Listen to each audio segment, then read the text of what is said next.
I'm ready. Oh, you're ready. I will call the meeting of the Regional Transit Partnership on March the 28th to order. Welcome, everyone. We're glad to see you. Our first order of business, I'm looking at Hal, is to entertain a motion to allow Hal Morgan to join our meeting remotely. But Hal, first, introduce yourself, tell us where you are and why you're Zooming. Okay, I'm Hal Morgan. I'm the JAUNT rural representative, and I'm at my home in Palmyra, Virginia. I had a small medical procedure yesterday, and I'm not allowed to drive for a couple days. All right, sounds great. Well, we're delighted you're here, and I'll entertain a motion. All right, second? Second. All right, so all those in favor to allow Hal to Zoom and join our meeting, please say aye. Aye. All right, you are in, Hal. Thank you, guys. No problem. So we just, Hal has just introduced himself, so let's go around the table and have everybody else introduce themselves. And Mike, I'm always looking to my left. And I always find myself sitting here. So, I'm Mike Murphy with JAUNT. Lucas Ames, JAUNT Urban Representative. Katie Miller, DRPT. Williams, Cat. Ann Wall, Albemarle County. Nathan McKeel, Albemarle County Supervisor. Mike Pruitt, Albemarle County Supervisor. Natalie Oshman, Charlottesville City Council. William Shiflett, Albemarle County Public Schools. Peter Krebs, the Piedmont Environmental Council. Peter Thompson, Charlottesville Area Alliance. Jen Fleischer, Blue Ridge Health District. Lucinda Shannon, TJPDC. Gretchen Thomas, TJPDC. And do we have anyone else on We the Zoom that needs to be introduced? Online, Evan Price from DRPT. Great. Oh, there's Evan. I see him Yeah. with his earpieces on. Yeah, and Christine is one of those TJPDCs, but she's not able to share her video. Oh, she cannot share a video. Okay. Christine, we know you're there. Excellent. Right. I can hear you guys. That's great. Thank you. And with that, I think we can move for a motion to approve the agenda. So moved. Second. All right, the agenda motion has been moved and seconded. All those in favor, please say aye. Aye. Any abstentions? All right. Approval of draft meeting minutes from February the 22nd of 24. They were in your packet. I don't know if anyone has any changes, but if not, then I would entertain a motion to approve the minutes from February the 22nd. So moved. Mike made the motion. Is there a second? Second. Natalie made the second. All those in favor, please say aye. Aye. Aye. Any abstentions from not being present at the meeting? All right. So we have our agenda approved and our minutes approved. Lucinda, do we have anyone from the public to speak? We have 3 attendees online. If anybody in the room or online would like to speak, you can raise your hand and let me know that you would like to speak. I don't see any hands going up. Yeah, I don't think we'll. All right, I think we're good. Then we will go to our first item of real business. Jen, we appreciate you being here. There's Jen going over it to everybody else is set. And I think you can start your presentation. Thank you. And Jen, of course, is from the Blue Ridge Health District.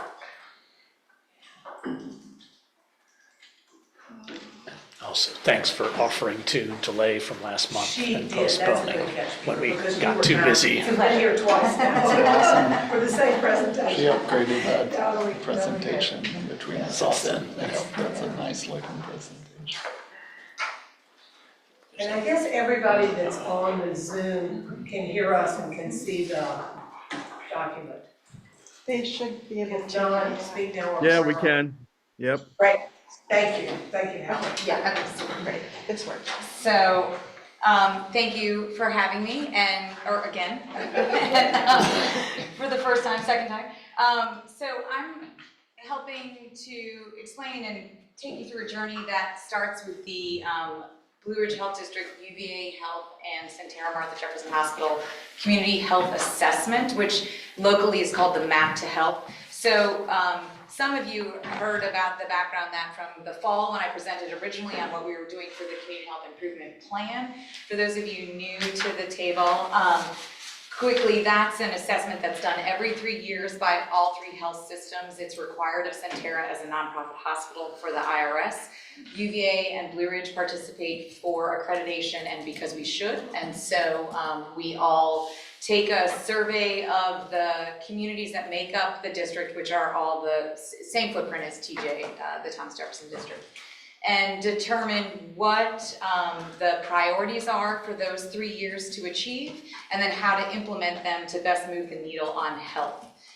The last CHA was done, or Map to Health was done in 2019, and the, I just want to check something on the slides for a second. The 4 priority areas that came out of that CHA for the 2022, the last CHA was done in 2022, and the 4 priorities that came out of that were transportation, the healthcare workforce, diversifying it essentially, digital access and skills, expanding broadband and skill set, and then mental and behavioral health, which includes kind of all resources that go to that category. So transportation is underlined because what does the health department and UVA Health have to do with transportation? Not much on the ground, but behind the scenes, we're always intersecting with patients and community members with transportation, and we know that in all of these areas, I mean, we don't put up broadband towers either. These are the social determinants of health, and we know that improving these improves the health of folks much more so than how close you live to a hospital or the health department. Certainly your transportation in general is one of your indicators of health. In fact, the community resilience estimates, which are a local census tract estimate of households and their risk indicator in a catastrophe, have 10 indicators that say, okay, if you hit 3 or more of these, you're at a high risk for kind of devastation in this census tract. And we have 5 census tracts in the district that have 3 or more of those indicators. Now, some of them are like, you're over 65, and one of them is you don't have a car. So the other 8 range from non-native speaker, level of education, but none of those indicators are how much you like your doctor or how good is the health system next to you. They're really about how close are you to a dentist and a provider. So we know that not only in those 5 census tracts of this health district do we have 3 or more indicators per household, but that the proportion in those census tracts are higher than the nation. So this CHIP, this Map to Health that's happening right now, just got kicked off in January. We'll be really looking at those census tracts in particular. In the city, it's tract 105, which is Fifeville, and in the county, it's a northern part of Albemarle that includes Smallside. I can't remember the number of that tract, but it's a smaller tract.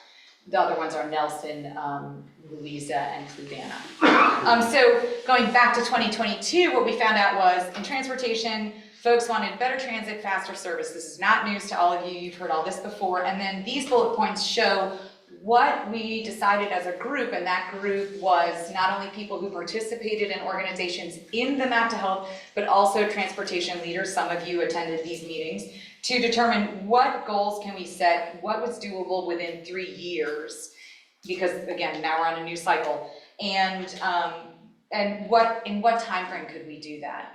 What were the targets we were going to hit?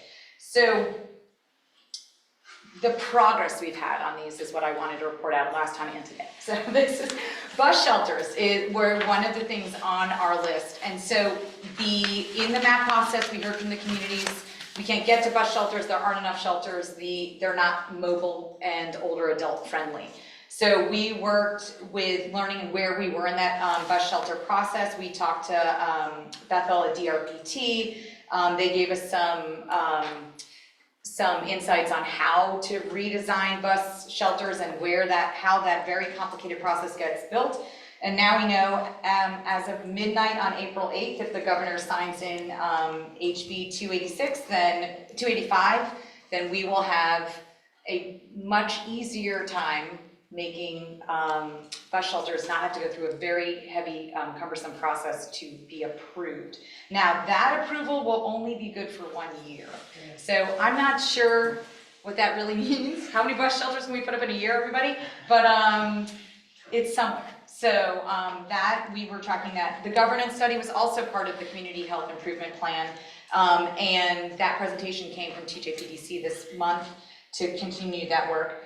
Medical transport was one of the big ones. Now, obviously, that's where the health systems and transportation interact, particularly for UTS and JAUNT. So one thing, we did a lot of research, and when I say we, these are community partners participating in the CHIP as well as the transportation providers themselves. So in the medical transport research, we realized there were lots of needs for patients after hours and on weekends. They were getting stranded at UVA Hospital and at Sentara Martha Jeff. There were multiple nationwide surveys done, and we weren't the only health systems that saw people readmitted to the ER because they couldn't get home. So that's $15,000, I don't know if you know that, but if you had to stay overnight because you couldn't get a ride back to Louisa on a Saturday night at 9 and you missed your meds and you were stuck in the lobby and no one caught you in the gap and then you had to get readmitted to the ER just because you couldn't get home, that was like, okay, we need to fix this. This has got to be part of the CHIP. So we've been in ongoing conversations. UTS has been a great lead in these with mobility management to try and, one, just with the social services teams at UVA, figure out, well, how many people really do need a ride? It's not a big number. It's a low number, but that doesn't mean it's not justifiable for making a change. So we tracked for a month how many people needed a ride from 7 p.m. to 7 a.m. from Friday to Monday morning. And the numbers ranged somewhere around about 40 people. Most of those needing rides out of the city center. So we're looking at Rappahannock and their models. We've been, again, these conversations going on how we might best solve that problem. So that one's in progress and active. One of the requests from the child was to have JAUNT improve its locality service. What does that really mean?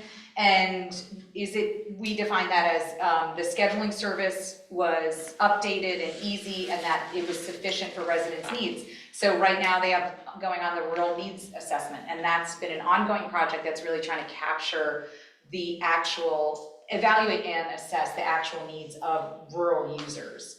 Last time we were together, we talked about the GPS app for the 3 providers.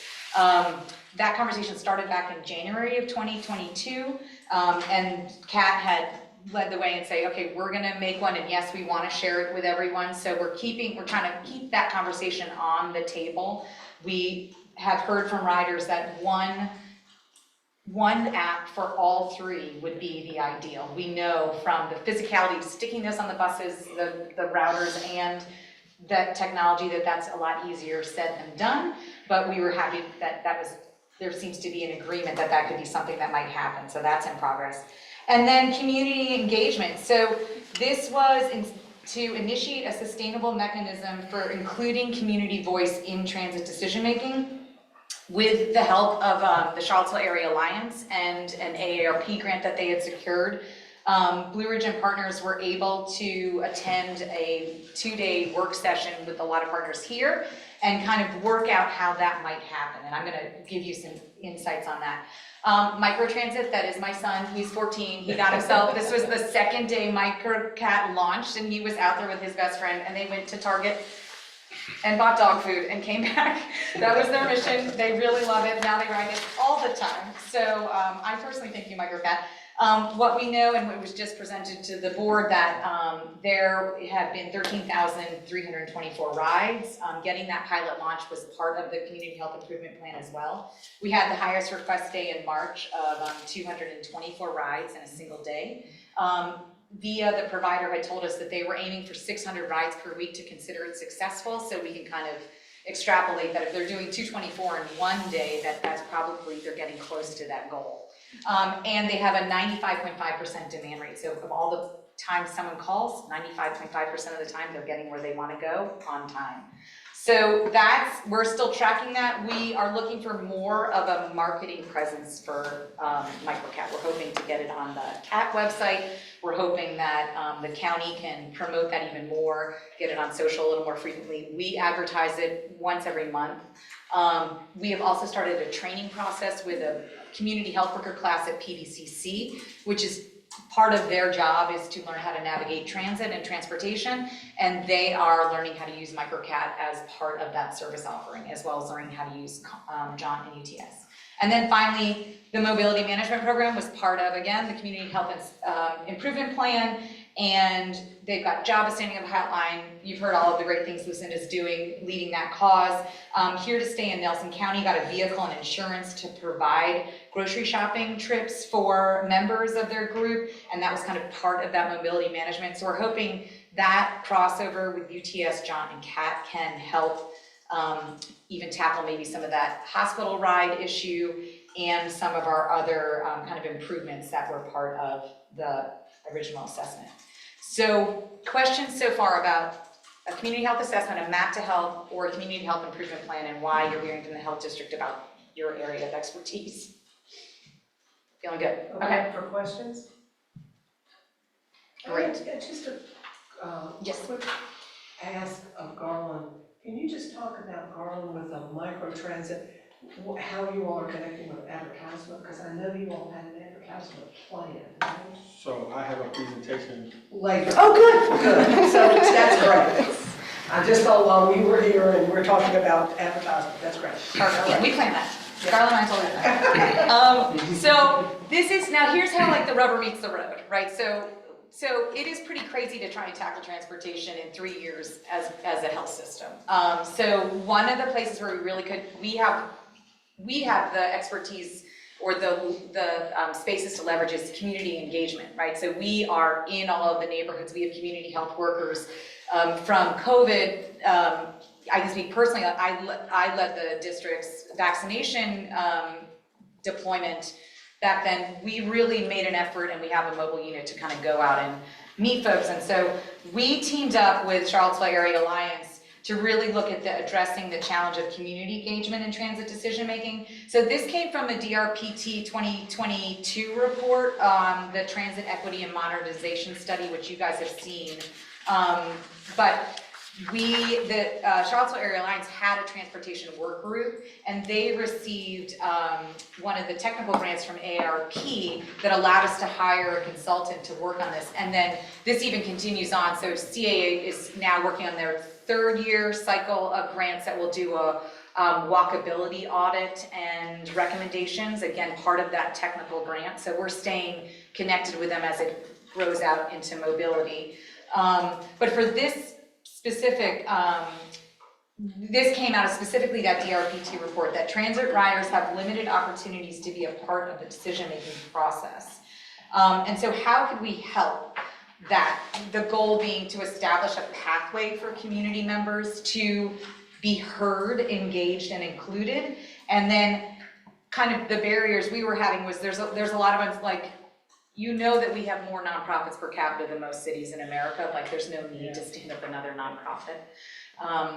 And we're all pulling from the same pie, so it's also not really productive to do that. So how could we host that mechanism? And should it be an advocacy group, or was it advising the RTP on what the population, what community voice was? So that was kind of one of our barriers to not just like jumping right into it. Jen, can I just interrupt? Go for it, for yeah. a minute?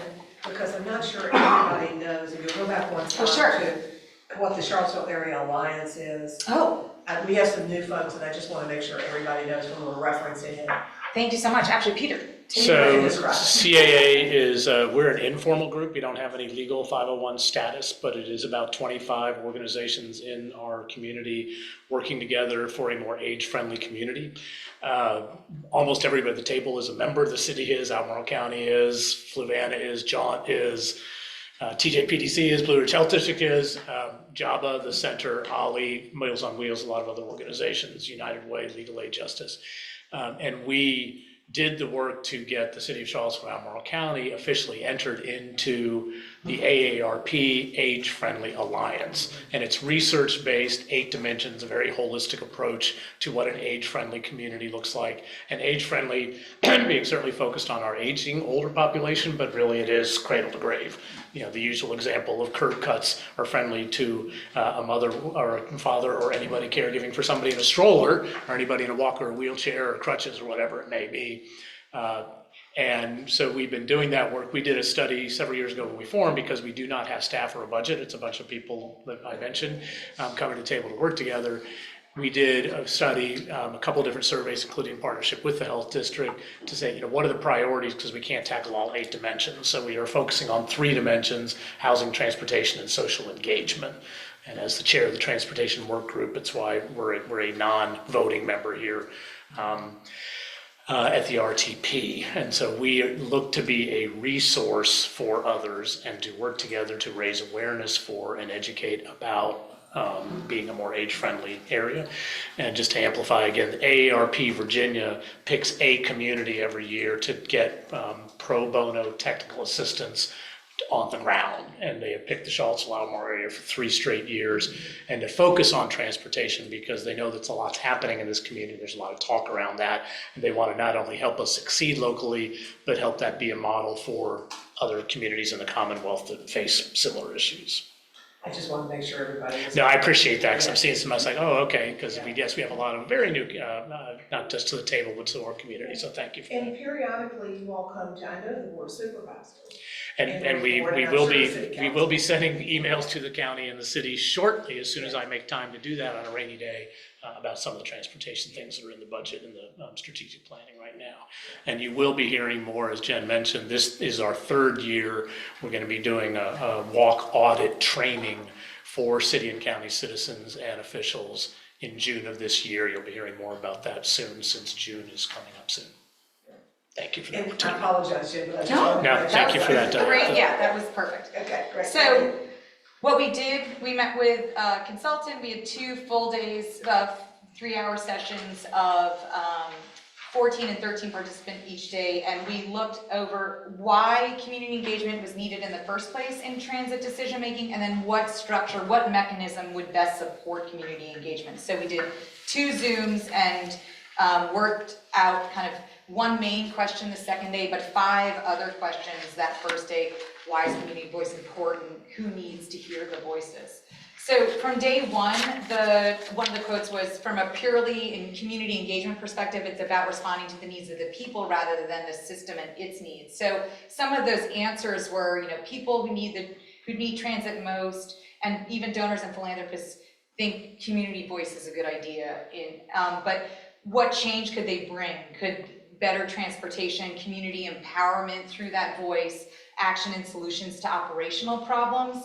I've heard a smattering of that. I've been attending RTP since last year. You know, even when there's a survey that's about a long-range plan, in the responses there'll be, I want this on that, and then there's nowhere for that to go. So that sense of like how to impact operational problems and build trust between the system and the communities. So that's one of the pieces that was why voices should be heard in transit decision making. So this was just a smattering of thoughts that we pulled out from that first day, which was really, again, that day of like bigger, like 5 questions to get us churning about community engagement. And that should have, the engagement should have a clear purpose, and the impact of that engagement should be reported back to the community. So that gap doesn't happen, right? We don't have a way to say, we did what you asked and we made it happen, and nobody knows that. And so then they go continue to feel discomfort and disconnected from the providers, and then that kind of bulldozes down. And then people are tired of giving feedback repeatedly if requests weren't implemented. We're seeing a lot of engagement fatigue. Again, I'm very hesitant right now to start another assessment and start asking questions. Folks I hear repeatedly, I should really track how often I hear it. I don't want to talk to you because you don't do anything. You literally do nothing for me. You just keep asking me and you never do anything. And I work at the request of the governor, and whatever governor mood is going on is what we are funded to do, but that's not an excuse. So that community engagement fatigue is real. Folks are saying sometimes transit is too persuaded by individual needs, a squeaky wheel, rather than the larger community need. And just to give you some clarity, the group of 14 and 13 were 3 riders, 1 from each. 3, they actually all are daily riders, and they range non-native speaker, older adult, and a newly arrived, resettled person. And then agencies that work in transit, and the health district, and agencies that work in advocacy. So that gives you an idea of who was on those calls. They understand that things are the way they are, but if it's community voices heard and their advice is implemented, it's very empowering. So one of the things we heard was, we asked, what compensation would you need as a daily rider to feel like it would be worth it to have your voice in transit? And they were like, oh, no, I don't need any compensation. I just want to know that I was heard, and that my fellow, in that instance, it was like, my fellow refugees know that I can spread the word that this is available. So that kind of bare bone, even giving voice and being heard was empowering. And then there was a sense that the system is devised now for one that is not reflecting what's happening on the ground now. So at the very least, at the basic level, what we came out with from that guided facilitation is the community needs a public comment forum for all transit, and to feel confident that they're being heard. So, I mean, really, like, the lowest hanging fruit is like one suggestion box that actually someone responds back and says, I got your message. We can't do that, but here's what we can do, or would you like to help us get there? I know that asking that is not as easy as putting a suggestion box at city council meetings, but just to give you an idea of where that came from. The ground level feedback is that all 3 agencies responded to requests about how do you gather feedback, what do you do with it? And so UTS, for example, keeps a spreadsheet, and they put it in there, and then you see where that call went and who responded to it and what the action was. And JAUNT has a team that answers calls and responds back, but we don't have a sense as like a public of, and we of course don't have a sense for the private industry as well. Like, I don't have any idea how many people complain at Wegmans, right? Like, that's not like public data, right? But Wegmans works, so I don't need to know how many people complain about it. For this, it's more like, well, our transit isn't really working for us, so we want to know more about what you're doing to hear me and change that. We don't really have a forum for example, JAUNT saying like, okay, we could check our data to say we made X operational changes based on community input this year. And that might be valuable for people to hear. Or CAT says, we launched MicroCat based on your feedback. Here's one of those things, and here's how successful it's being. So even though internally, like, CAT has an email that you can respond, write a complaint to, no one knows where that goes, and no one has a person to contact. We heard that like trip planning tools and information would be super helpful, and that there was maybe a need for a citizens academy. What we've heard a lot from this group is, well, I complain to the transit provider, but they're not even the ones that make the decision. City council makes the decision. So do I need to go to city council meeting? I can't, because I have so many other factors in my life. How do I learn how to get my voice heard? And so there are models in Richmond that are advocacy groups that train citizens or residents to be advocates in the right places on transit. So that was one of the things discussed. And we know that there are system needs. CAT, JAUNT, UTS, you guys need a safe place to connect and coordinate. That's here, RTP. But RTP is not really a place for public comment. We say you have 3 minutes to talk. I've been here since 2022, so I've only been here, a year and change. And I've never seen any public person come up and talk. So I don't know like how that's advertised to the public that they have 3 minutes to talk to you, but this is not the place for it, is basically what I'm saying. This is a great place for you guys to work out stuff, but the community does not think that this is a place where they can be heard. So that responsiveness is great for them, but also you, in that responsiveness of talking about community voice through operational change and communicating that out, that could benefit for the marketer, and he says your brand, and the community itself. And then this group said they want to feel the reinforcement that the city has competent leadership to rebuild public trust. So a lot of the dismantling of city leadership was discussed with this group. Last little bit, here's the proposals from this. So what, like, can each system has its own customer listening approach? What pathways can your systems respond to customers individually and address themes publicly?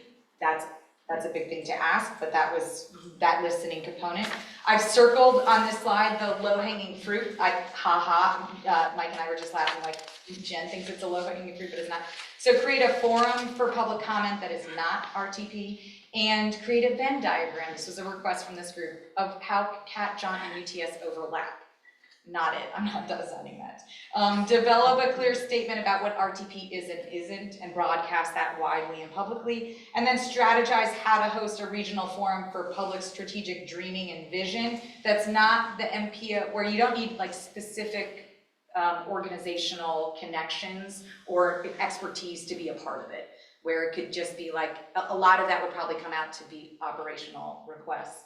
Since this has happened, this impact session, we've had the Amazing Mobility Summit last week, which was hosted by PC and the Mobility Alliance, and there were lots of work groups put together. One of them was around advocating for riders and getting engagement into transit decision making. And so there are some proposals, and we're kind of exploring how to make not officially a coalition, but how to get all the organizations in Charlottesville, Albemarle, and the whole district that are working on transportation or have them as a priority, like CAA, like Blue Ridge. We know that there's at least 8 that have that on their docket for a priority. Can we unify some of that messaging so that when it is presented to Board of Supervisors, City Council, you guys are getting one consistent message that helps you make better informed decisions? And that would be a way for us as representatives of that community to put that forward without burdening them with attending city council or having to, participate in a way that doesn't work for them. So that's in the works, and that's brand new. That just launched out last week. Okay. So let's just stop for a minute. Yes, Is there any sorry, I'm comments so over. or questions? I don't know how many more slides you have. None. Just see, was that it? Yes. Oh, that was good. So, comments or questions? Are you guys like, oh man, we should have bumped her off for this week too? I would say, Jen, that years ago, there was a citizen advisory committee for CAT. Yes. Because Peter and I'm going back into the dark ages. Sat right here. But you and I sat right here in meeting after meeting after meeting. And it was disbanded. I mean, it just disbanded. And there were multiple reasons. But we did have that little nugget at one point of trying to reach out and get input from ridership. Yeah, and I think what this group was interesting was like they were not only interested in, those 3 are captive riders, right? They must use transit. They're interested in also serving people who would be riders but can't. And so for whatever reasons. And so there's a lot of overlap with the planning of like walkability and roads to new bus stops. Come on, we have a year, let's do it. And operations. And I think it's maybe even less about, what I'm trying to say is let's not go out and survey them anymore. We kind of know, but how do we actually work within the frameworks that these 3 very distinct organizations have to just say, we're hearing you, and here's how you actually, if you really want this done and you're in cahoots and everyone's agreeing this one thing needs to get done, you need to go about it this channel. So it is a little bit of, I think it's a little bit of what it seemed like I've been told about that group was meant to do, and a little bit of like advocacy and then a little bit of marketing. I mean, it's marketing, I think to amplify one of the challenges that the CAT advisory group that I think I served on for 5 years, which Jen alluded to in a couple different ways, was the feedback loop was not happening. And there's a lot of reasons for that. We've talked about some of that here, is, some issues can't be fixed. And is it management or is it governance and those types of things? And that it just wasn't resolved well, and that feedback loop didn't happen, which got back to what Jen reported on, is people got frustrated because they didn't feel like they were being heard.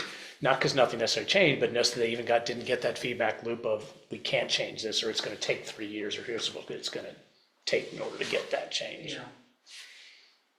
Yeah, I wonder, is there an opportunity, I know the mobility manager wasn't fully funded, but it's partially funded.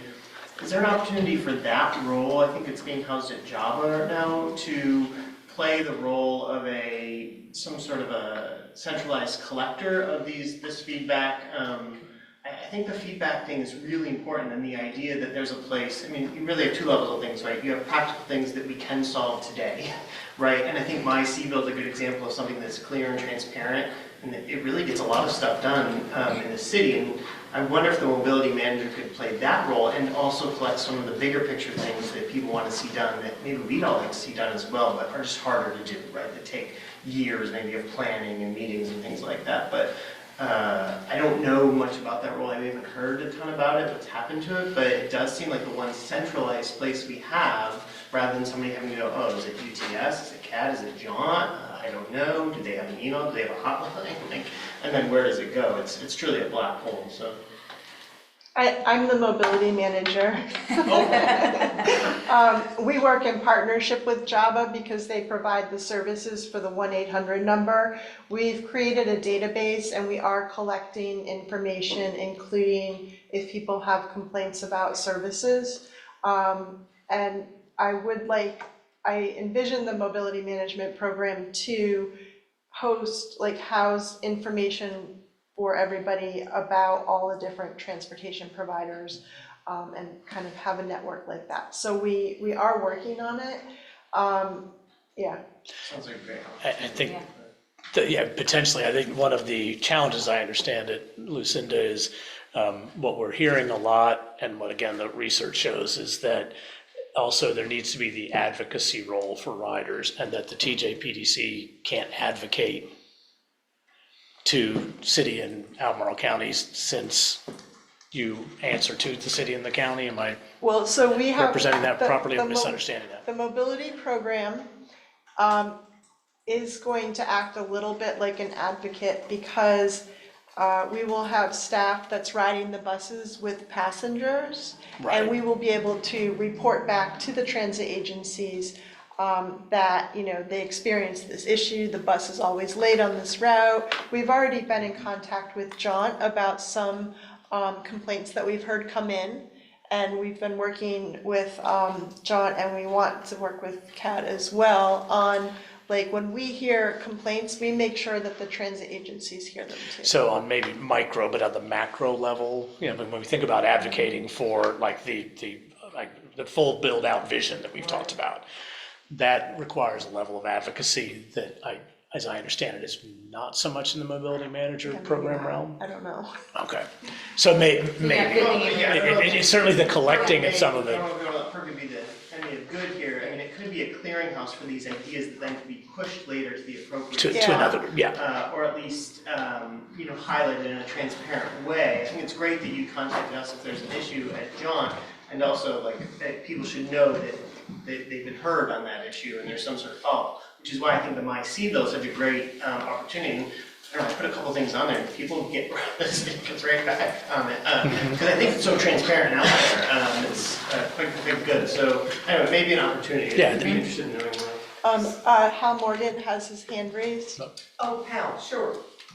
Thank you. Before I moved here in 2018, I lived in the city of Falls Church, and we had a citizens advisory committee on transportation issues that met, every month or every 2 months. And so I think maybe this is something that maybe should be punted to the counties too, that ask each county, Louisa, Fluvanna, Nelson, Green, whatever, to have form such a committee, and that way there'd be, people could, come to this meeting and bitch, complain, say, here's what I need. It could be a bus stop. It could be, a traffic light. It could, could be some kind of transit issue, but at least it was a forum where people felt their voice was heard, and then we could bring it up to our city council or our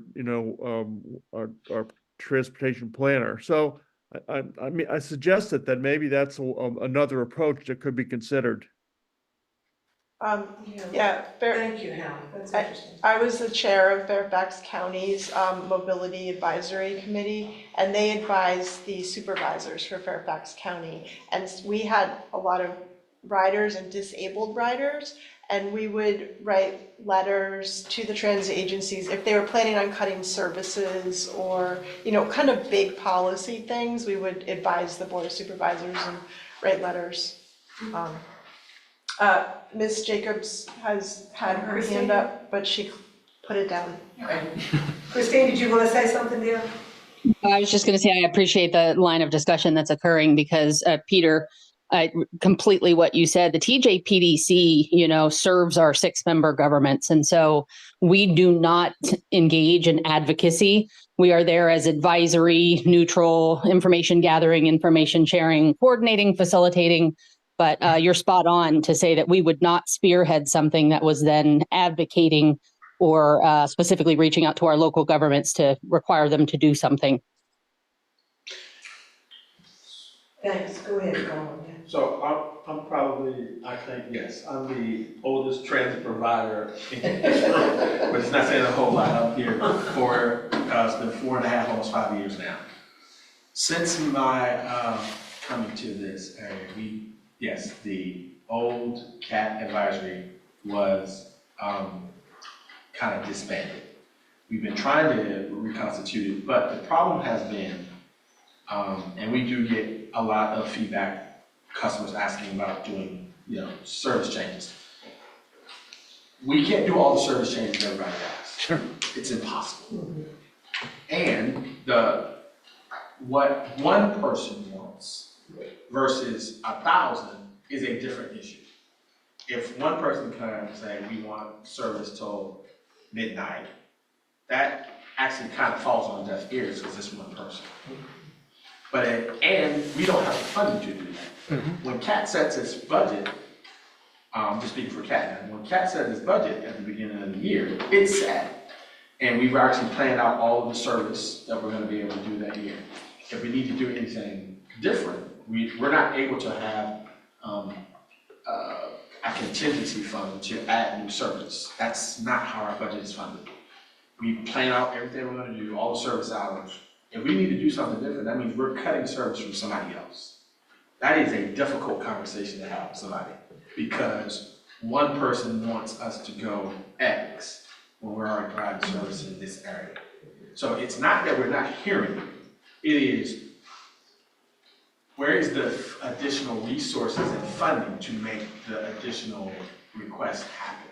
And I think the good part of that was this group, I mean, this is only 14 people, but they knew squeaky wheel's a problem and not everything we're gonna ask for is gonna happen. And it's really hard for them to attend meetings, like, right, so they knew they're on your side on that. I think it's more like, I heard you, I promise I heard you. It's more in that like feedback loop. It's that we don't say, did you know there's actually 3 providers and JAUNT is not related to CAT in this way and JAUNT is X and CAT is this and UTS is something different. Like there's not can we get a grant for just like a fancy advertising firm to just tell everybody how it works, that kind of thing. So I don't know that helps, but I'm hoping it does. So I would say that the relationship and conversation between the 3 organizations has gotten better since I've been there. And I'm not saying it's me, I'm just saying there's been an effort to actually engage. That is not saying that we are 3 different entities for a reason. What the university does is different than what CAT does. And their model is different. They don't have the federal rules that we have.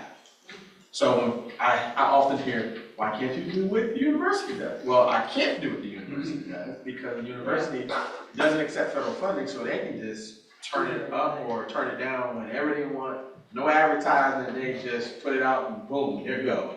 I can't do that. We get in trouble for that. I gotta advertise route changes, service level changes. That's just the nature of the federal bureaucracy that CAT deals with.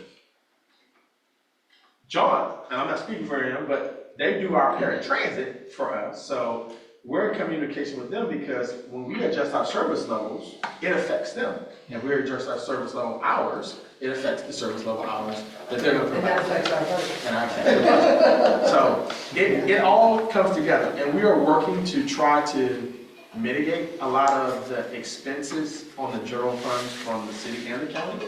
So that is part of CAT's main role, is provide as much service we can, but try to make sure that we don't have to continue to go back and ask for more money. Transit is expensive. There is no place in the world where Washington is. New York City, their subway pays for everything else. Their subway system supplements all of their buses Interesting, I didn't know that. because they make $3 to $5 million on their subway system a day. You can't have everybody have a car in New York City, so they gotta ride the subway. So they are one of the very few transit agencies that are making money. Everybody else is getting supplements. Actually, for a long time, University Transit System didn't accept federal money. COVID, because nobody would ride. But besides that, so we're at a point now where I think there's conversations. Scott and I haven't had a conversation yet, but Mike and I talk all the time.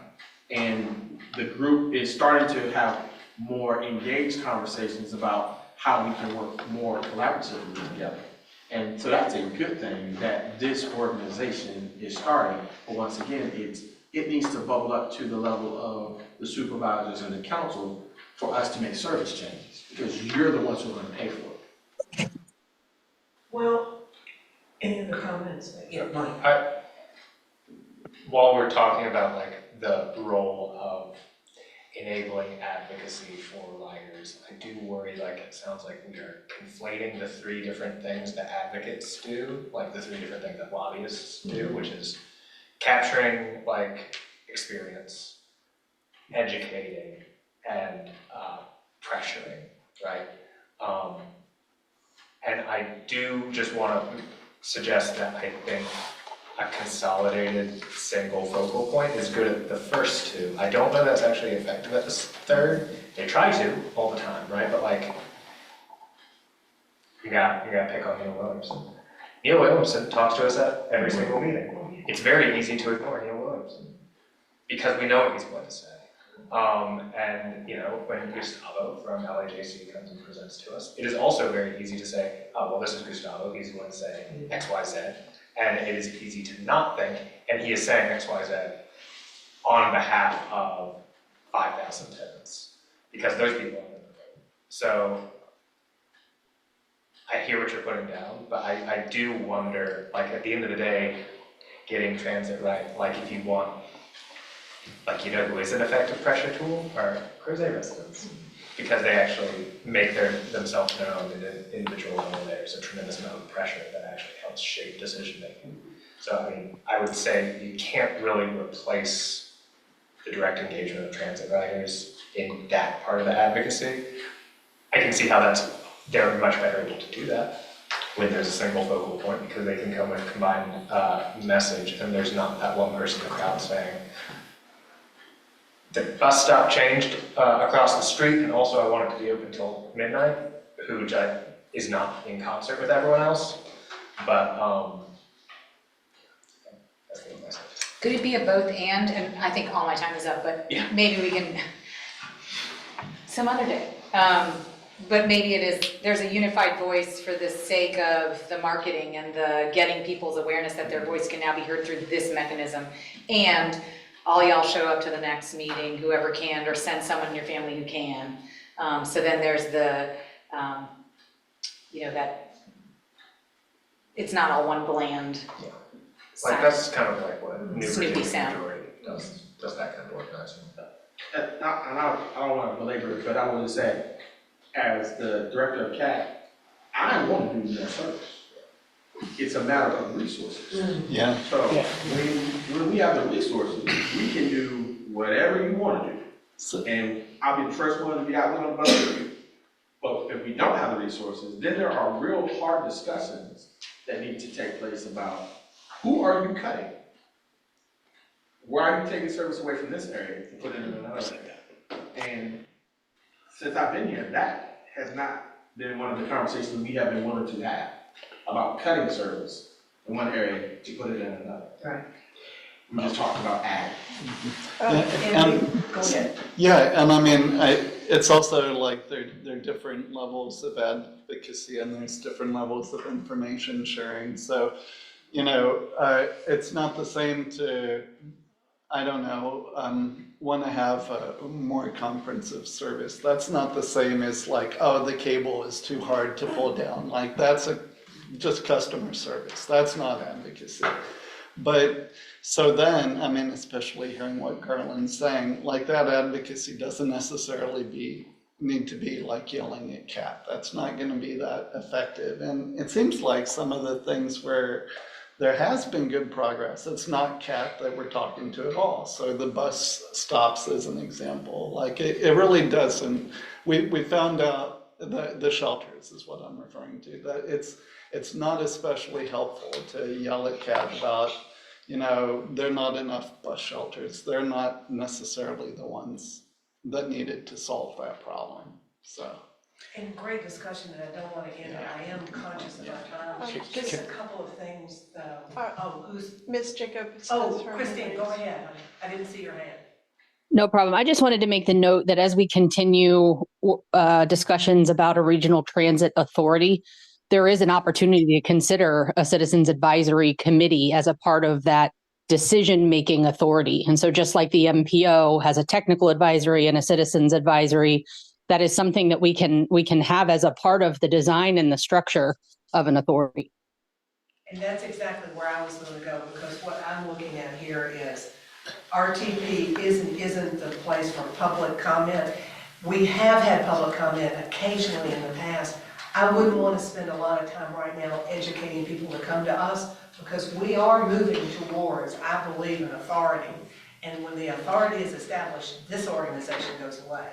So we're, yes. Right. And I would hope that, just as Christine said, that's what I was thinking, we need to figure out when we establish that authority, how we marry this idea of public comment and get that piece together and not lose track of it. And if I know we're trying to move on, but we're aware, and I hear very clearly, and the group heard very clearly, that there are challenges and barriers to this, but I would hope we would all agree that customer service is fundamental to any organization, and as public entities, nonprofit, public, university, whatever, we have to figure out a way to make sure we're hearing our residents and our users and being able to do as much as we can to either meet those needs or clarify why we can't do them. And right now, what we're hearing loud from people is we don't have that today. Absolutely, and we haven't, and that's why this organization, this group was founded to begin with, right? And it's just. Well, yeah. Yeah. Having said all that, and I hate to move us on, but.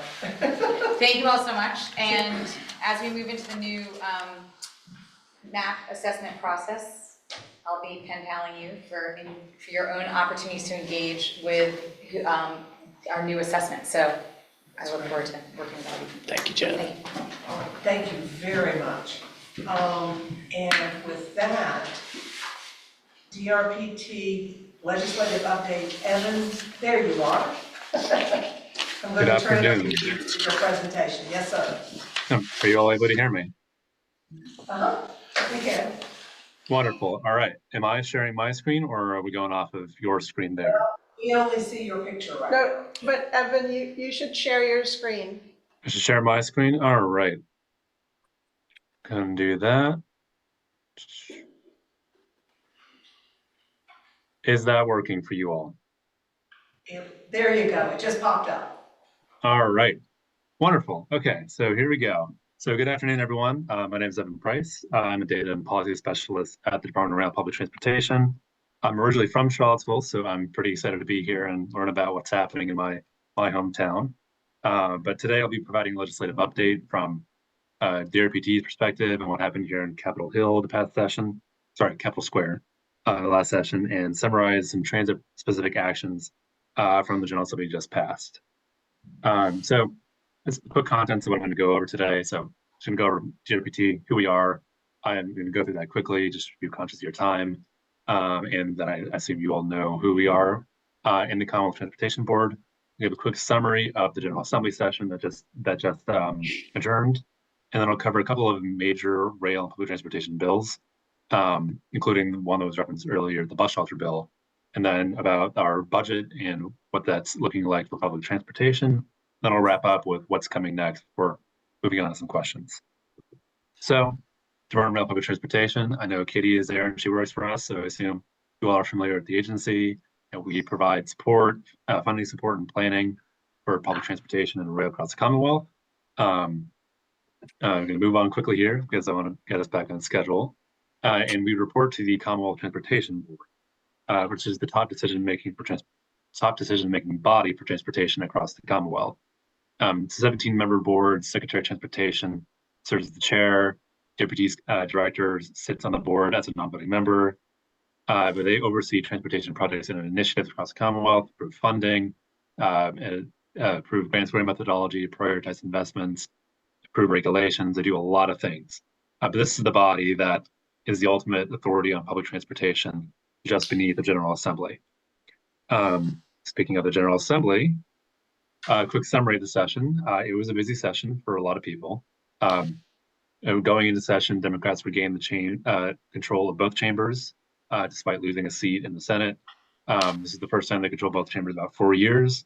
But the priorities of the session were funding for K-12, creating this stadium that just yesterday broke news that it's not going to happen anymore. Funding support for WMATA, which is Metro Rail in the DC area, as well as bills on gun control and civil rights and all that. I will say it is not the busiest session for public transit legislation. In years past, there have been some pretty large changes, including creating of a whole new authority dedicated to passenger rail improvements. But some important changes still did happen. And miraculously this year, we had a budget that passed on time, but it has not been signed yet. And of course, that is a big matter of debate over what the governor's actions will be. So, and a lot of public transit priorities this session have also been tied up in other priorities, including WMATA funding being tied to the passage of Sports and Entertainment Authority. So moving on to the legislation that passes that was included in this session. So I'm not going to go through. So was someone asking a question there? I didn't mean to interrupt you, except I wanted you to tell people what WMATA was, because I'm not sure everybody, the ABCs, the lingo. Oh yeah, I'm using a lot of abbreviations. WMATA is the Washington Metropolitan Area Transportation Authority. They are the interstate authority that owns and operates Metro Rail, the subway up in the DC area, as well as Metrobus and paratransit system up there. They're not the only public transit provider in Northern Virginia, but they are, of course, the state's biggest public transportation provider. And they were experiencing a bit of a budget shortfall in the upcoming biennium due to decreased ridership post-COVID.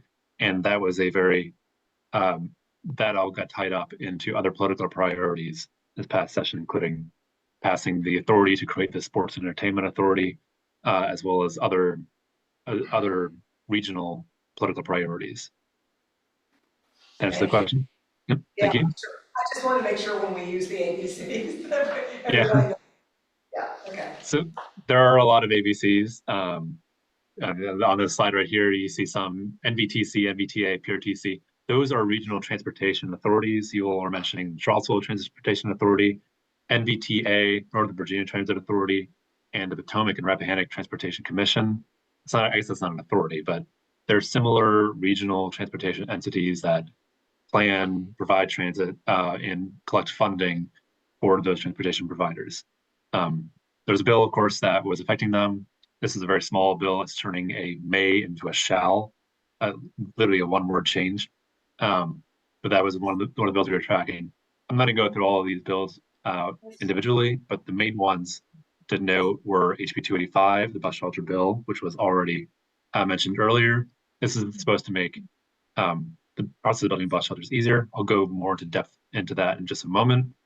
And then the next most important bills for public transit were these HB 780 and 1001, and the corresponding Senate Bill 374. These would have allowed collective bargaining public employees, including public transportation providers. So these are all bills we tracked. That doesn't necessarily mean they all passed. And in fact, quite a few of them did not pass. Both the collective bargaining one died in both the House of Delegates and the Senate version died in the Senate.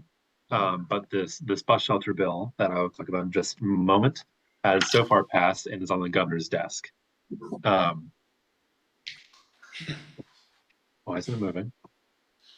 There we go. So this bus shelter, this has been the big bill for transportation this year. It seems like a small issue until you really dig into it, and it's actually quite complicated and pretty important. The HB 285, which is patroned by Delegate McQuinn here in Richmond, would remove bus shelters that are on state property from the oversight of the Department of General Services. Currently in cities own the streets, so putting up bus shelters, it's an easier process, but in counties, VDOT owns the roads, making it state property, and therefore any bus shelter has to go through their permitting process to be placed. Well, the problem is that this is a very lengthy process. Sometimes at a single bus shelter would take years to get approved, and has held up to an extremely high standard. Bus shelters are considered a habitable structure under DGS's process of enforcing the statewide building code. So they have to be up to similar standards to, say, your local convenience store. In a lot of ways, they have similar levels of permitting. That's not the end of it. What brought this issue to the General Assembly's attention in the first place was that sometimes a bus shelter would be built on state property and state right-of-way, and then within a few months would be ordered to be removed because something happened in the permitting process that means it was not up to the state standards. This would leave bus riders with no shelter at all, not even a bench that had to be approved as well, let alone a proper shelter, just a sign that says bus stop and someone completely unprotected from the elements. So what this bill will do is it completely removes Department of General Services from this review process for state property, and instead says bus shelters are exempt and goes to the local building official who gets permits for buildings in that county. So hopefully what this will do is it allows the bus shelter building process to be a lot easier. It does have a sunset clause on it, so that means that this exemption would only last for 1 year. This was due to some concerns over the liabilities of bus shelters. We're waiting to see the governor's action. The governor could sign this bill as is, or you could amend it and change that sunset provision. We're not sure what's going on over there. But his deadline for action will be on April 8th. So hopefully by then we'll see some movement and see what finally happens. Go ahead. Discussion around, and some of us were really, we've been working on this for 4 years. It's almost like we're building a house instead of a bus shelter, right? As far as the Department of General Services is concerned. It almost seemed like that year was a poison pill in some ways for many of us. Because the concern is that nobody's going to be able to get this up and running and really going within a year, and then the concern is they're going to declare it dead. I'm just saying. That is a concern we are aware of. We have the local transit provider here in Richmond, GRTC, sent along some information to us saying, with the supply chain shortages, we order a bus shelter, which the ordering process takes months because of procurement rules. And then the provider of the bus shelter, the company that manufactures them, says, okay, we'll get it to you in 12 to 18 months. So yeah, it's a problem. But unfortunately, at this stage, there's nothing we can do. It's up to the governor and the General Assembly to make any changes. This issue might come up again in session next year. So maybe this will be a 1 year thing, and we'll have to fight this battle again next year. But we'll see. Well, I will say DRPT has been wonderful in trying to help us solve this problem. You all have been great. Please let us know and reach out to us if there's anything that occurs to you guys or anything we should be doing. Because I know the city and the county and the other localities would love to help. Anyway, thank you. Of course, we are happy to help, and we'll keep you keep in contact about this issue. The one other bit of legislation I wanted to mention that's most important is this Northern Virginia Transportation Study. It's not a bill, it's a resolution. Creates this joint subcommittee in Northern Virginia Public Transportation Systems. This will study funding and planning and cost controls for transportation systems in Northern Virginia. What we're expecting is that within a few years, this joint subcommittee will come to us, come to the General Assembly with legislation saying, we're going to create one set of transportation sources of transportation funding for Northern Virginia, one large authority to govern all this so that they have one unified set of funding sources. This will provide funding for WMATA, that I mentioned earlier, to the Metro Rail, and all the counties and cities and their local transportation providers. I bring this up to you all because this is, a lot of other transit agencies have noted this and said, you know, we would like to identify our sources of funding as well. So something to keep in mind. We'll see where this goes. So I'm going to quickly go through our budget. I'm not going to give a full detail of how our budget process works, but the gist of it is we're driven by a formula fund. We have about $2 billion over the course of the biennial budget in transportation and rail funding, which is driven, again, it's driven by formula, which comes through this Commonwealth Transportation Fund. JPT receives the Mass Transit Fund, the Rail Fund, which are derivatives of this larger fund. And I'm using some big technical budget words, but what that means is this is how we provide our funding to local transit providers. That green slice, that is for WMATA, Metro Rail up in DC. That large blue slice is transit operating support. That is what the state provides to Charlottesville Area Transit, to JAUNT, in support of their operating costs. And then the purple slice is the capital support, which we provide funding. Yeah, I Say can't really tell.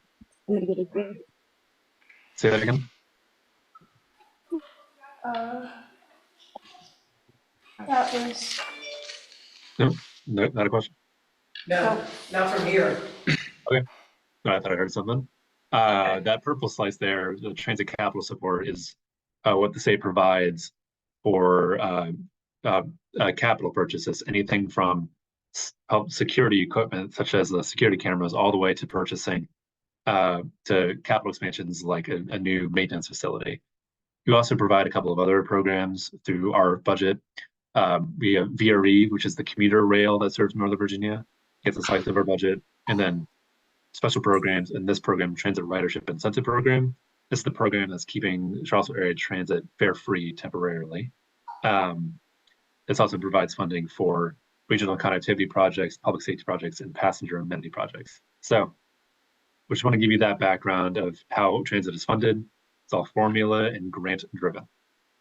So to wrap up, I want to provide a schedule of what's to come. So I mentioned the General Assembly adjourned, they adjourned on March 9th. So the legislative process has ended. And then on April 8th, which is 2 Mondays from now, is the action deadline for the governor. He will either sign, amend, veto, or take no action on HB 285, the bus shelter bill, and on the budget. If he does not take any action on any bill, it might go into effect on July 1st. So we'll see what actions happen. And then on April 17th, which is 2 Wednesdays after the governor's action deadline, is when the General Assembly will reconvene and act on his amendments or on his vetoes. If he changes, say, this bus shelter bill, the General Assembly will consider his changes. And then on July 1st, these bills will go into effect, the budget goes into effect, budget cycle begins again, and we repeat, and this time next year, we'll have completed another General Assembly session.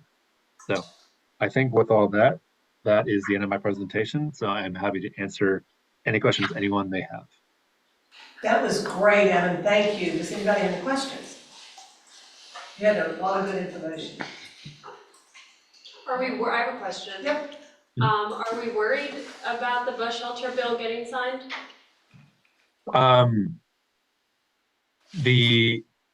don't think the governor's office ever offered an official stance on the bus shelter bill, but It's a unanimous piece of legislation. It passed both the House of Delegates and the Senate without any opposition. That lends itself to likely being signed without any issue. The only thing that's up for consideration is this sunset clause in the bill that would remove the exemption after 1 year. The question is whether or not the governor is going to just go ahead and sign that off, let that stay, or if he's going to propose amending that. We have no word on which option he's going to take, but we'll have to wait and see. Okay, thank you. Yeah, and I know many of us submitted a letter pleading that they take that sunset clause off. But the Virginia Transit Association was taking the lead on that, and I know many of us submitted a request, so it remains to be seen. Yeah. All right, are there any other questions?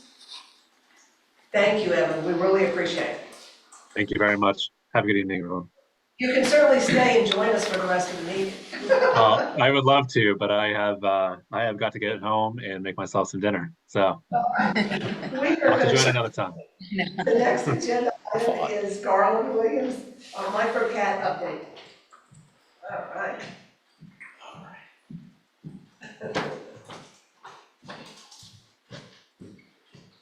Slide by, yeah. Exactly. Sorry, Alice.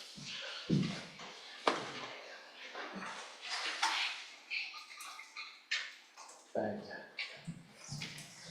All right, can everybody see that? I guess online, can they see it too? Well, let's close this. Yeah. Hal, can you see that online okay? Is Hal still with us? He is with us. He is with us. You may not have heard I ask him a question. You didn't have heard it, but that's okay. I can see it, I'm online Okay, and I you're can good. see it. Okay. Okay, perfect. So wanted to provide a kind of a quick update on where we are with microcat. So asked our providers here to help me pull this little presentation together, and this was done in preparation of doing some CAC meetings, which are on hold, but we'll do them, I think, in May. So That's right. we'll continue to update that model as we go through. So the first slide that we have here basically talks about the ratings that we get feedback from users, and they kind of fill out a quick survey as they use the services. And it's a rating system from 1 to 5. And our rating system right now is about 4.9, so people are really happy with the level of service that we're providing. As of last Friday, we had completed 8,170 completed rides. That was since the launch. That number continues to grow on a daily basis. And as of that same period, we had 1,995 accounts. So to use the service, and I think that's one of the things we continue to emphasize when people look up and try to use the service. You actually have to download the software to see whether you're in the service area and where you're going to go to have an account before you'll be able to really figure out whether you're ridership. And you can download it. If it's not in, you can always remove it from your phone. But you do have to download and create the account before you really program it out and whether you'll be able to use the services or not. Our highest daily was actually March 7th, and it was 172 riders on that day. Now, our goal, and I said this when we first saw it, I thought it was pent up demand. And this is showing that we'll see on the next slide. Our services have grown. The first week we launched, we had 502 riders. That was very nice, but our numbers have continued to grow since then. So we've jumped from November to December to 1,376. Where in January we were 2,399 riders a week, and then for the month, and then we've had 2,608 riders for the month of February. We're continuing to grow this number. We're going to be fairly close to 3,000 this month. So it's continuing to grow faster and faster. And our numbers, the thing that I love the most is the met demand ratio at the set on the side there, 97% of all of the service requests have been met. The 3% that we continue to talk about is usually for once people download the service areas and the service placement is outside of the service area. So that's the 3% that we have not been able to get. We're already having conversations about expanding the service and expanding the service model, the service area. But at this point in time, we're only 4 or 5 months into the service. It's growing faster than faster and better than I had hoped that it would. I knew it would grow fast, but I didn't know it was gonna grow this fast. And we're already starting to have conversations about potential adding service on Sunday, because we're actually running services right now just 6 days a week, Monday through Saturday. So just give you a little bit of feedback on kind of the, I won't read all of these to you, but you'll see it. Actually, I've given the presentation to present it, so she'll send it out to everybody. But people are loving the service, I guess is the great part of it. It was a pleasure to ride with the driver, very friendly and good conversations. And like personalized, Larry was a great driver, very friendly, and I enjoyed the service. So we're getting that kind of feedback from folks on a daily basis. They love the service. It's the convenience of getting it from the curb and taking you to your point of destination. So what does it look like? Where are folks using and going to the service? So we did a little heat map. So I asked Dia to pull us together and basically tell us, the major areas where people are using to go to the service. Albemarle High School is using the service to get to school. Fashion Square Mall, people are using it to get to and from the area. Don't know why they're going there, but they're going there. They're doing other people. There we go. I don't know where they're going now, but. Isn't it bus transfer, something like the bus? Some of it may be bus transfer, but I can't define that Right. because we're not able to track, right now because we're running fare free, so I don't know whether they're using it to go from one vehicle to the other.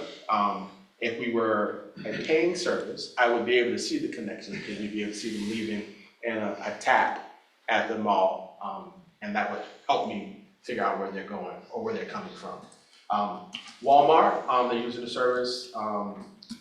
The apartments, mall-side apartments, Sturbridge, and a lot of folks are using it to go to DMV, which was surprising.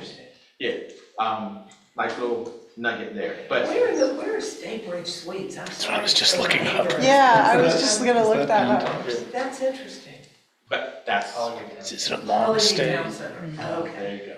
Where is it? Oh, Holiday Holiday, Town, okay. yeah. Something I didn't. Well, that's interesting. That's a hotel that's doing a good job with marketing. Yeah, This they could are. be That's great interesting. for hotels, actually. It's interesting. So speaking of marketing, we are starting our real marketing efforts now. So I literally just approved a radio ad that will start, I think it's either Monday coming, so it's April. So April is supposed to the push for the radio ads, but we're also having, at the airport, you're seeing pictures here of the ads that are placed in the airport at this point in time. And we're gonna use these boards and continue to market our efforts as a connection point to the airport.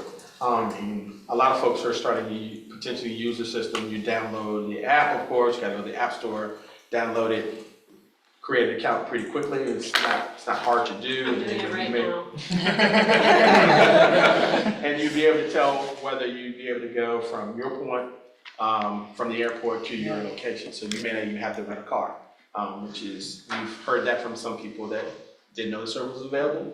Now that it is, I'm going to X place and didn't have to use a car, which was fun. Staybridge. Yep. That's a good. Because don't you have a designated space at show now for, that's just, That's right. just microcat, yeah. That's right. Yeah. Yes, we worked with the airport and they actually have a designated area for us to pull. Yeah, for specifically for microcat. Yeah. So they can get, maybe I should say this out loud, but I will. They would be great to work with. They waived some of the fee structure, because normally, because we are not charging, that's why they waived the fee, because normally when Uber or Lyft comes on, there's a fee that the airport charges for the service, and we're not doing that. Capitalism. And then we're blitzing, so flyers, we've actually given out, I think, over 10,000 flyers at this point in time. We continue to print, so we're going everywhere, anywhere we possibly can. We're putting out flyers multiple times. We get calls all the time to send us flyers. Some of the locations are outside of the zone, so we ask them, you still have to get into the zone to use it, and then when we tell them that, then they say, oh, well, we don't want it then. But that's, it's a matter of also a part of the education process, letting them know that this is only in the 2 zones right now, but there is already discussions about potentially improving the model by expanding. And that's kind of my insight at this point in time. So I'll open it up for questions. Just a small comment. I see I'm up in the Rio Road North area a lot, and I see the vehicles, but I was behind a vehicle recently at a traffic light, and I just happened to notice at the back of it a very small VIA logo, but no Microcat logo.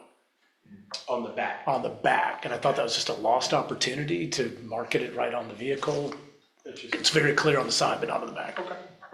It wasn't a tag from Via School, was it? No, it was VIA. It was the VIA, not VIA logo. It's the first thing she got him for when they went to council. She's like, we already have that. Yes, that's why I carefully used the right. No, it was good. I lingo. was glad yeah, it's true. Different pronunciations. Do you think it will be on the CAT website? So, I want to put it on the CAT website. But there's potentially some issues with our city's IT in coordination between VIA sharing information. So we're gonna work through some of that, but it's a pilot for now. It's funded at 1 year, and then I think the council, board supervisors are having a conversation. It's in our funding budget for this contract. So, we have picked it up, Albemarle County had to pick it up. Right. And which we've done. for the 2nd year. And then we have conversations about, integrating it more. But the more we advertise it, it looks like it's, I think we need to have a conversation about more of a regional approach at some point in time. Well, be careful, Brad, what you ask for, so I'm just wondering, so when you start advertising, you're going to get more, and can you handle? So we have capacity right now. I'm confident that we'd be able to handle probably 25-30% more riders, but that's about it. If we did any more than that, then we will start having conversations about having to add vehicles. Which means you'll come back up. We'll have to come back. Yeah, your model is growing, which is why I was concerned about the pace by which we're growing. This might be a conversation better suited elsewhere, but you mentioned earlier no one's willing to have the conversation about cutting. But we got a presentation from you recently that showed the level of service across all routes, both in terms of time increments and ridership. Yep. And there's heavy use and more frequency along 5 and 7 that we know, and the trolley that we know. Yep. But then there were some that were like 1% of all CAT ridership is on this route. Yes. Or even like, it seemed almost smaller. Yes. And some of that, yes, probably has to do with frequency, but some of it could just also be areas of demand.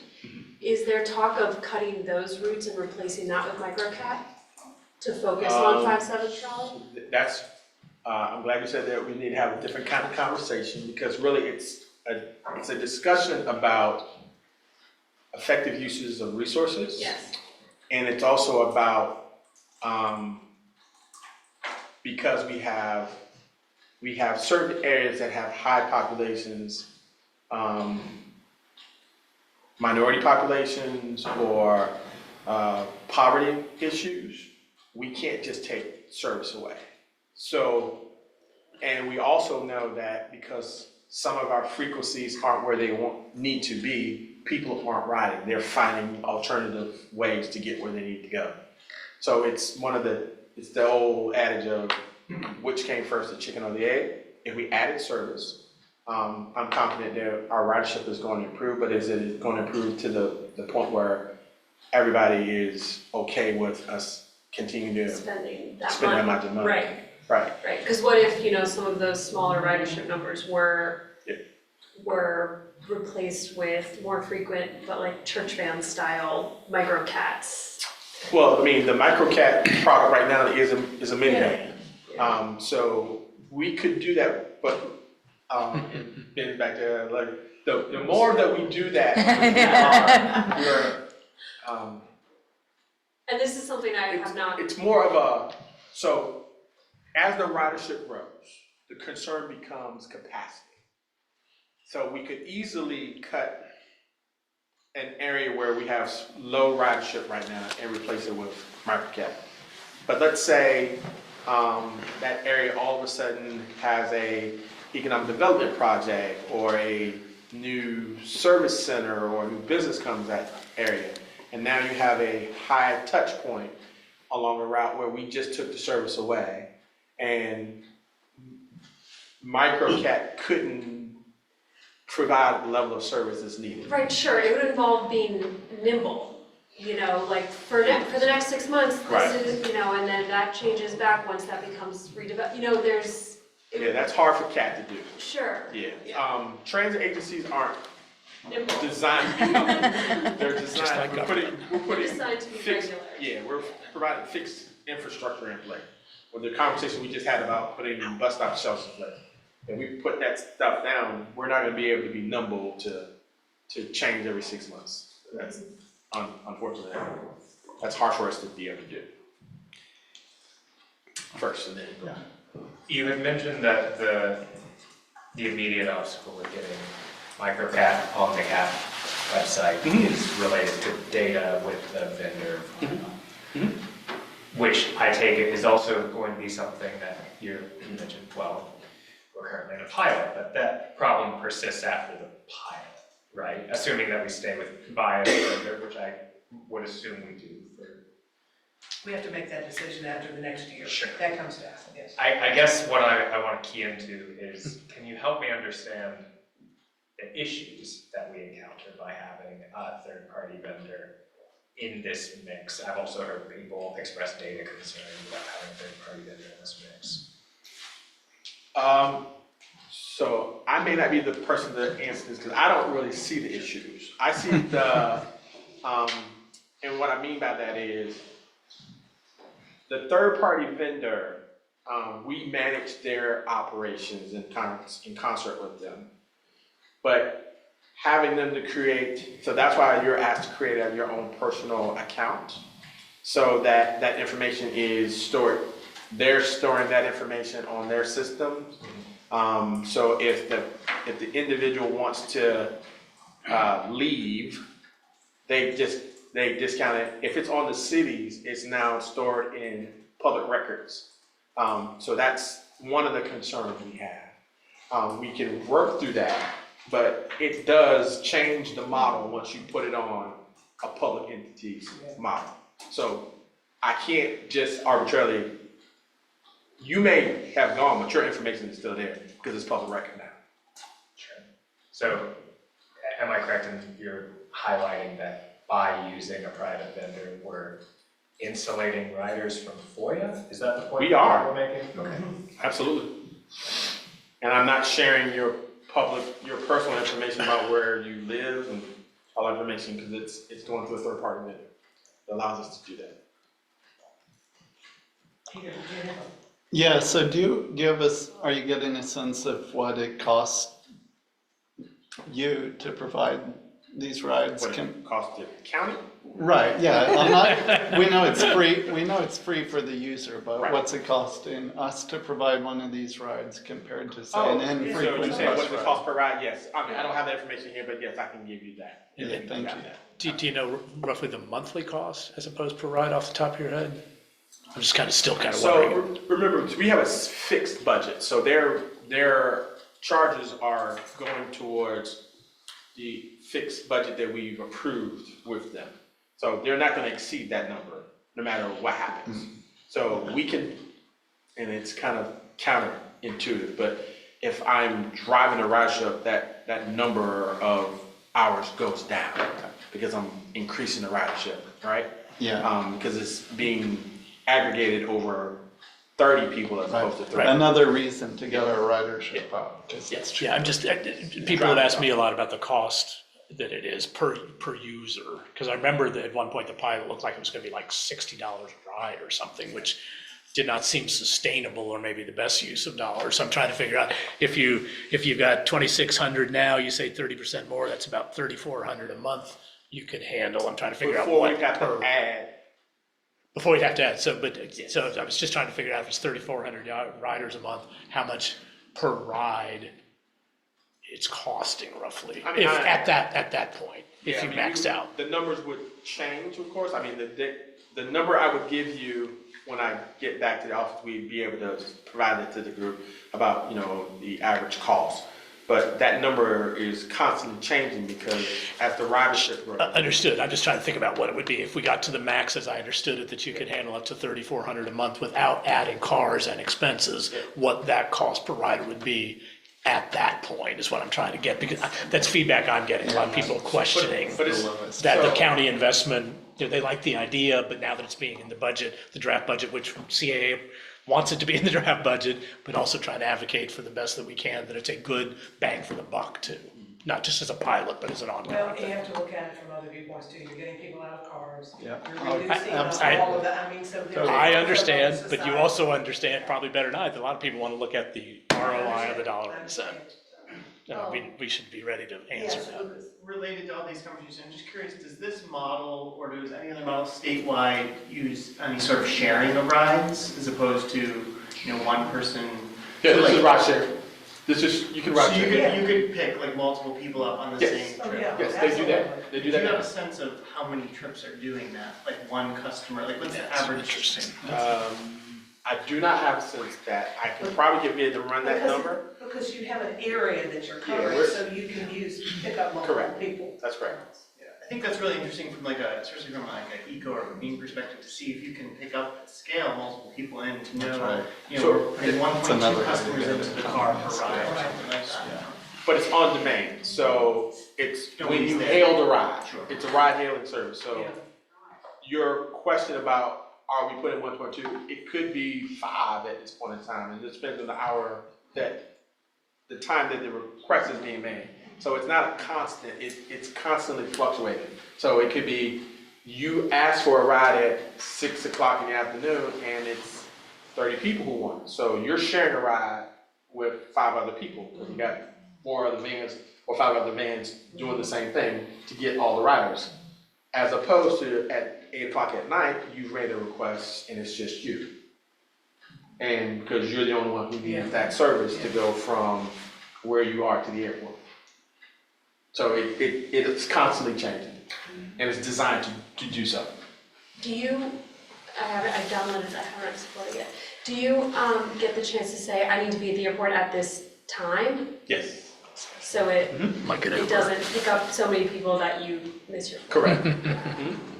So the one thing that I do want to point out to folks is, while this is a 2-year pilot, and one of the things that Albemarle County is working out with this pilot is, this is telling us where people in Albemarle County, at least in these 2 areas, are willing to use Right. transit. That's correct. And so if we're looking at fixed routes, where would we get the best bang for our buck with a fixed route? Might be in an area where we've seen high ridership for this. You see where I'm going with this? So this is also informing us on where we might want to prioritize fixed routes in the future and a more frequency to put the money into. Not to say that this would completely go away, I'm just saying that it is informative from that lens. And even to help with land use planning. Yeah, So exactly. I would say so I've had Kevin McDermott and I sit on a weekly call with so actually it was right before this, and I actually just had a quick budget thing that this was probably the first week that I wasn't able to attend that meeting, but Kevin and I are gonna start having more conversations about the planning aspect of this model long-term. Right. And that's, and I don't know if he's mentioned it in or not, but Yeah. that's kind of the next phase of where we are, because we are starting to see this thing grow legs. And Yeah. it's Yes. getting, it's expanding. And the request that Cat gets is, we tell them it's a pilot. Why can't I go downtown? That's, or why can't I go here? It's because this is just the model where we are today. And it doesn't serve my house because I'm outside of You're that. 2 blocks outside. Exactly. We tell you, you're 2 Right. blocks out. If you walk in, Yeah. you walk in 2 blocks, you can get a ride. Yeah. Well, my neighbor gets picked up at their house. I want to get picked up at their house. And I had a conversation with a lady the other day, just like that. Well, my neighbor 2 blocks away gets picked. Well, she's in the. Go visit your neighbor for coffee. She's in the circle. Yeah. But you're not. Well, how do I get put in the circle? I said, well, we can have that conversation, but right now I can't move the circle, but we can have a conversation about moving. Just like we're gonna have to prioritize, at least in the county, where we want bus shelters. Correct. We're going Sorry. to have to prioritize been a where long we day. want fixed routes. Correct. And this is Hurricane how we circle. get there. That's right. That's another way to look at Yes, because remember, when all the efforts we've made and I'm switching gears here, on the shelter side, it. Right. we've spent almost 4.5 years Yes. trying to get this model. We're almost there. It would be horrible for us to go put in the permanent infrastructure and then change Exactly. everything.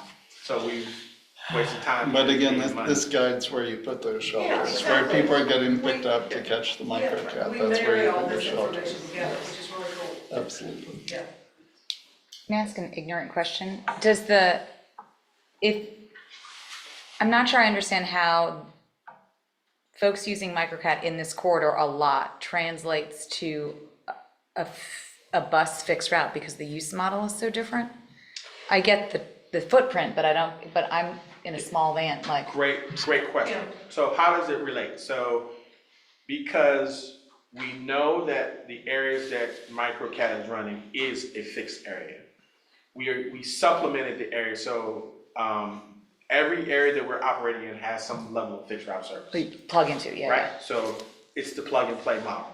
So the model is designed to kind of be a combination 1-2 punch, where microcat, if you're in the zone and you don't need to get to a fixed route to complete your trip, that's great. But if you do, it is helping you potentially get to a bus stop to complete the rest of your trip. So we do see, and I've heard from a couple of customers, they caught the service to Fashion Square to go downtown. Into the city. Because it was easier for them to just use microcat to get to that Yeah. as opposed to waiting. Yeah. So it helped them to speed up their trip. Any other comments or questions? We're good? This is really exciting. Yeah, it is. And it's gonna give us great data. Hugely supportive. Mobility options are growing, so we're not the only ones that are looking at Well, it helps us achieve microtransit some kind of products. environmental, yeah. Thank you for making the minimum age 14. I really, really appreciate that. Since my son's like single-handedly responsible for the 2,000 rides that happened this month. Thanks. We had a lot of conversations about what made sense, Yeah. and we thought 14 made sense. It allows you to actually, as a ninth grader, to get to school. Totally, it's been great. Great, thank you very much. All right, we're to our round robin, and Albemarle County Schools was up first. William just said to me a couple of minutes ago that they had an incident of something going on in the school's transit, I don't know what it was, but anyway, he had to leave. But we did hear that Albemarle High School was a popular spot for the white rose transit, That's true. which is pretty interesting. Yeah. Because we have been trying to figure out how we can get, to help solve the school bus problems, how we can use public transit to work to help solve some of those problems as well. So, I'll go to Scott, UTS. All right. Well, I had this comment actually when Jen was presenting, but I held it for my update because I don't have a whole lot of exciting things to say, but it's kind of neat to me being a new-ish person now. I guess it's 7 months, I can say ish. I've had 2 students in the past month reach out to me saying, have y'all ever considered working with Kat? And I just had kind of laughed as I replied to my email saying, No. who's this bus? gonna come tonight. But I said, it's a public meeting, you're welcome to come and hear directly from the leaders of the community about interoperability and what the future may hold. So, anyway, it's just kind of nice to see that. So, and just a reminder, of course, obviously the student body is turning over all the time. One of them, I think, is a second-year student, the other one's a fourth-year student. So, second year, probably, I think she was from Northern Virginia, and so learning about Charlottesville, or with my science and policy class, and I was thinking about transit options in Charlottesville, and I was like, come on to the RTP. So, That's great. So the other update I had is that really kind of no new news on the three things that I talked about last time. We are still in the midst of our reviewing our options for GPS tracking. There's been a lot of internal discussions about the pros and cons and the costs and the pain to implement a change if it were to come. But so the tracking software and what may come with that, I believe I'll be able to update more definitively at our next meeting. Oh, great. So, second one, I'm waiting for an update on our equipment upgrades, specifically security cameras was something that I don't know if I said this before, but one of the things that we actually don't have on UTS buses that I desperately want us to get. And so that is hopefully going to happen in the next 6 to 9 months as well.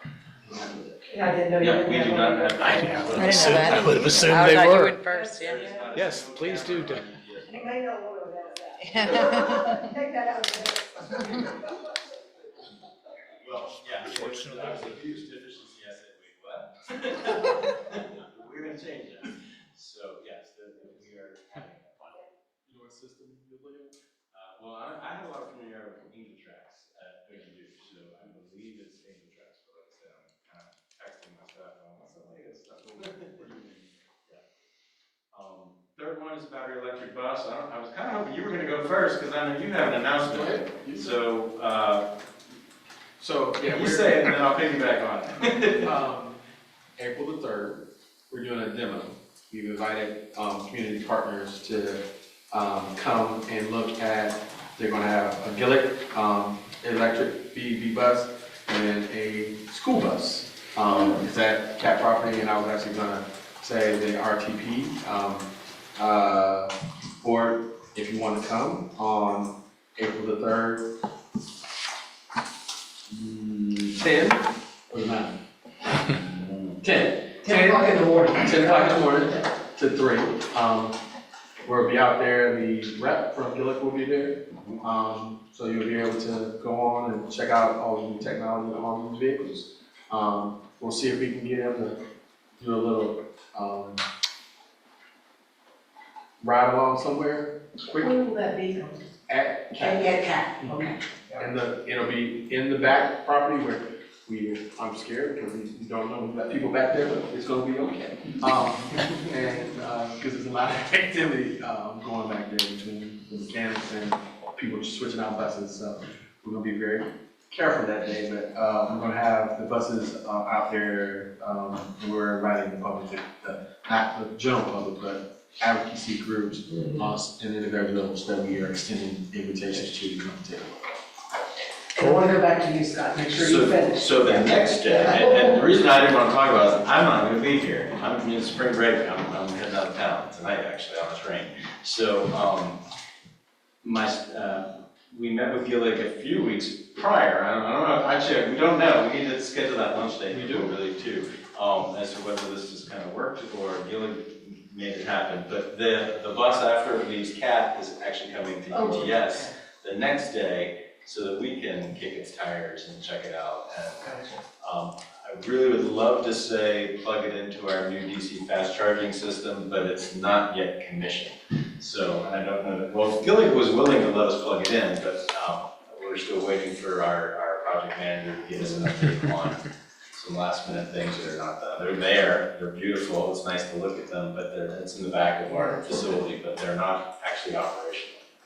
So, Gillick is, like I said, we met with them. They're one of the 2 big producers in the country for BEVs, and we had a nice conversation with them. But no big announcement on my part, other than the fact that they're bringing their bus to our facility after the CAT demonstration. I would piggyback on something. Gillick and New Clark are the only Yeah. two Oh, That's right. There's not a big Yeah. choice. that are approved, have gone through our Change everything. They are allowed for us to purchase off of the state fair contract. It used to be 3, but it's now 2. So Scott, that's it for you. I have 2 other quick things, 3 other quick things, actually. So our, I think I said this last time, I should probably pay more attention to what I said last time. Our on-demand, piggybacking on MicroCat, our on-demand service, I think you all know, is formerly called Safe Ride, runs in the evening, we call it UTS On Demand. We are pulling that in-house fully from RMC, who has been our vehicles, but RMC had been driving them. Dispatching, RMC's been driving them at the end of June. You're That's taking it coming in completely in-house with UTS.